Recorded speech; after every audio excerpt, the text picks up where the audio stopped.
The scripture reading is from Matthew, the 14th chapter, verses 22 through 33. Immediately he made the disciples get into the boat and go ahead to the other side, while he dismissed the crowds. And after he had dismissed the crowds, he went up the mountain by himself to pray. When evening came, he was there all alone.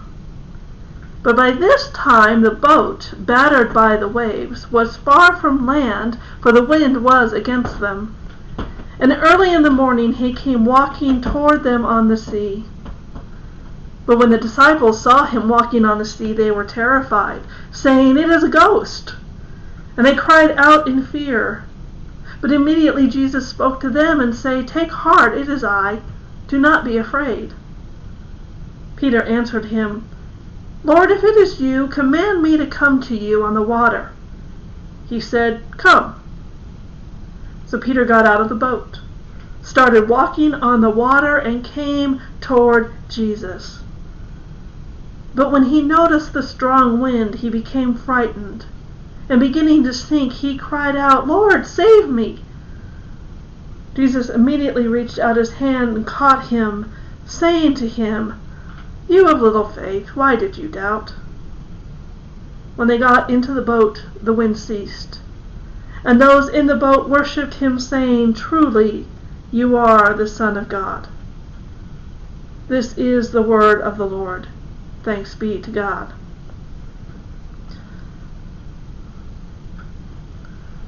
There are certain phrases that strike fear in the hearts of more rational people.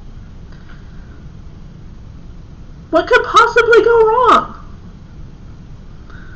Trust me, I know what I'm doing. It's just crazy enough to work. Hold my beer. This last one has become very popular over the past couple of years, making reference to impulsive responses to outright or perceived challenges or dares, and most of the time it's used to refer to some kind of spectacular fail. Many of my truly epic injuries have happened because I had that mentality, even if I never actually used the phrase. Tell me I can't do something, or dare me to do something, and my response was always a version of hold my beer. I wish I could say I have outgrown this, but I suspect that impulsiveness still lingers, and it would not take much for me to leap before I looked. Of all the disciples, the one who was most likely to say, "Hold my beer," is Peter. Peter was the one who did impulsive things. Peter's the one who literally dropped his livelihood on the shore to follow a man he just met. Peter was the one who impulsively scolded Jesus for speaking of his death and resurrection. Peter is the one who impulsively wanted to build dwellings on the mountain for Jesus, Moses, and Elijah.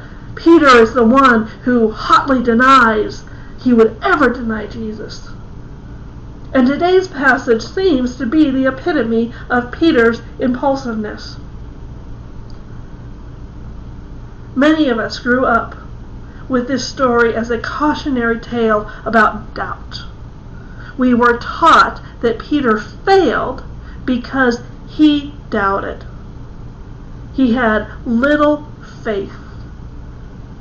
And we were taught that the moral of the story was, if we just had enough faith, we could do anything, even walk on water.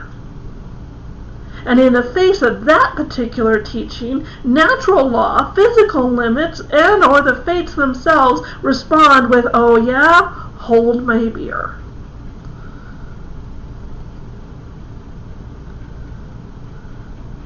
But what if that wasn't the reason this story was told?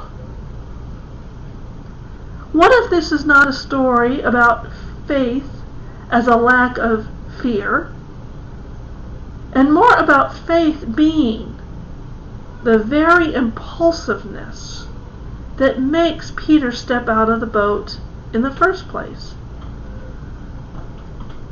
Now hang with me on this one. This story immediately follows the feeding of the 5,000 plus. All of the people were miraculously fed, and we're told there were 12 large baskets full left over. And immediately after that meal has been cleaned up, Jesus has the disciples get into a boat and go ahead of him across the Sea of Galilee. And by the way, his telling the disciples to do this was not a suggestion. It wasn't even strong encouragement. Jesus made them go. No debate, no discussion. Get in the boat and go. Jesus needed a timeout. He dismisses the crowds, and finally, he is able to be alone to pray. And he stays there well into the night, praying. Meanwhile, on the sea, the disciples are struggling to get across. While we don't know exactly what time they left, we do know that at about 4 in the morning they were still rowing. They were still trying to get across the sea. And this is a trip that should have only taken about 2 hours. But the winds had kicked up. And they were struggling against the winds and the rising waves and the current. They're getting nowhere fast. And in the midst of their own struggles, they probably were wondering what was going to happen to Jesus. There were 12 of them to do the rowing, and at least 3 of them had experience on the sea. There was only one of him. How was he possibly going to get across? So with all the anxiety and the tension that they would have been feeling, it's not surprising that they think this figure that suddenly appears out of the dark, walking across the choppy waves towards them, was a ghost. And I wonder how reassuring Jesus' words really were. He tells them to not be afraid. But he doesn't calm the sea at this point. The winds are still blowing. The waves are still crashing against the side of the boat, rocking it. He doesn't even tell them that they're going to be okay. He doesn't say, hang on. He just tells them to not be afraid. It's not a specter coming to drag them down into Davy Jones' locker. It's just him. It's just him. Walking across the waves. And Peter says, Lord, if it is you. Was Peter being skeptical? Did Peter doubt what his eyes saw and what his ears heard? Maybe.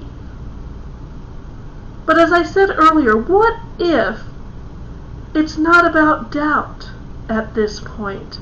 What if Peter sees that it really is Jesus, the one he's seen heal and feed a multitude with next to nothing? What if Peter recognizes that voice, that very familiar voice that had called him to follow? What if Peter knows exactly who this is, and impulsively he wants to be where Jesus was? What if Peter's request is not one of skepticism, but this is not a test to see if it really is Jesus? What if this request is simply for the encouragement so he can step out of the boat? Maybe Peter just needed someone to challenge him. And so he asks, okay, Jesus, if it's you, command me to come to you. Challenge me, dare me to do it. And Jesus knows Peter so well that I can imagine Jesus saying, "Okay, I double dog dare you to step out of that boat." And Peter's automatic response would be to the other disciples, "Hold my beer." I can hear the shouts and alarm as Peter stands up and the boat sways even more in the waves. I can see several of the disciples actually rolling their eyes, thinking, "Oh, here we go again." And then Peter does it. He steps out of the boat. He starts to walk toward Jesus. He's actually doing it. And that's when the other thoughts intrude. Thoughts about how high the waves are, how deep the water is, and the fact that he cannot swim. Thoughts about how this is not physically possible. And like Wile E. Coyote from the Roadrunner cartoons, Peter makes the mistake of looking down, fully realizes he's standing on nothing, and begins to sink. Jesus catches him by the hand and pulls Peter, sputtering as the spray keeps smacking him in the face, to the boat. "Why did you doubt?" he asks, as the wind suddenly calmed down around them and the sea turned still and smooth as glass. "Why did you doubt?" What did Peter doubt? Again, we were often taught that Peter doubted Jesus. But did he? He's seen Jesus do amazing things that defy all rational thought. So what if Peter doubted himself?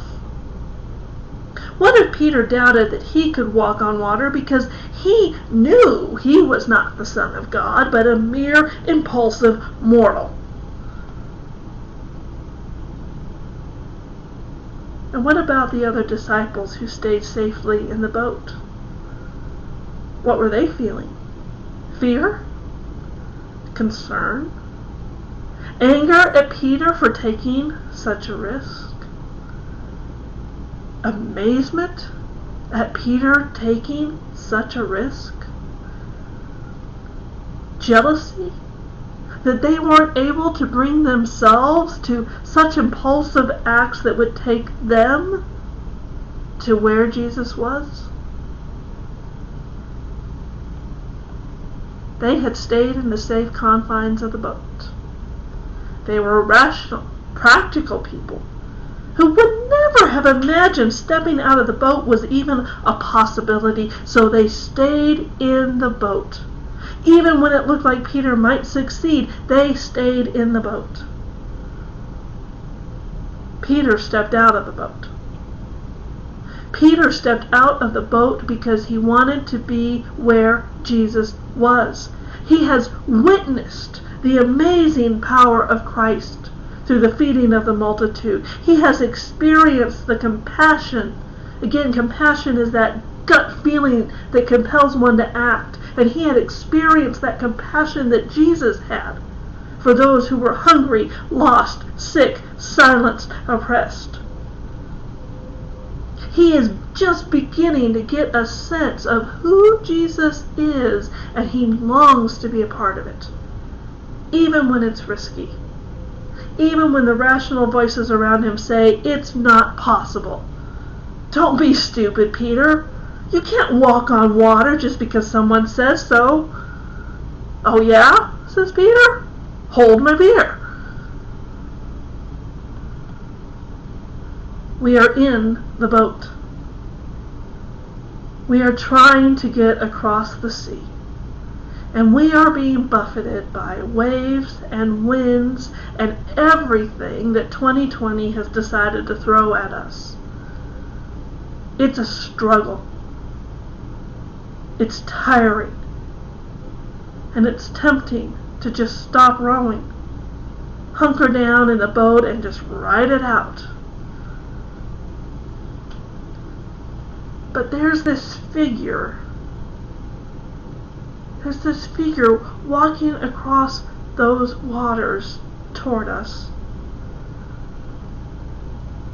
And even in the midst of all the confusion and the doubts, there is that voice that calls to us to not be afraid. And it is a voice we know. It is a voice we long to follow. Can we step out of the boat? Can we be impulsive in our faith like Peter? We will have opportunities to do so. This past week, we came up with a plethora of ideas for how we could step out of the boat and be the church in the middle of this storm. And yes, there will be voices, both inner voices and outer voices, that will express doubt and fear, that will say, we can't do that because. Will we listen to them and stay in that boat that is getting nowhere fast? Or will we listen to Christ's voice that says, don't be afraid?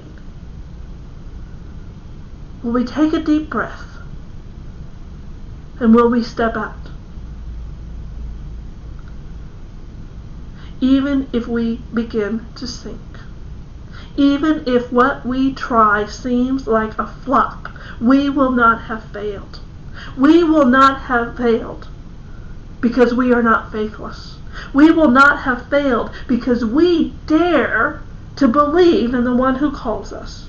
We dare to believe that we are the soil where the Word can be planted and grow. We dare to believe that the kingdom of heaven could spread like a mustard seed. We dare to believe that Christ can take our next to nothing and do amazing things with it.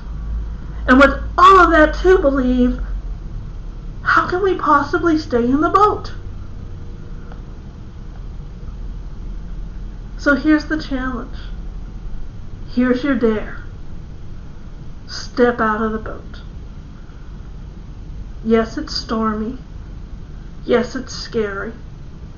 But in the midst of that, we may just find Christ waiting to assure us, to help lift us up, so that we can help others. In the midst of it, we may find Christ, the Son of God, and worship Him. Amen.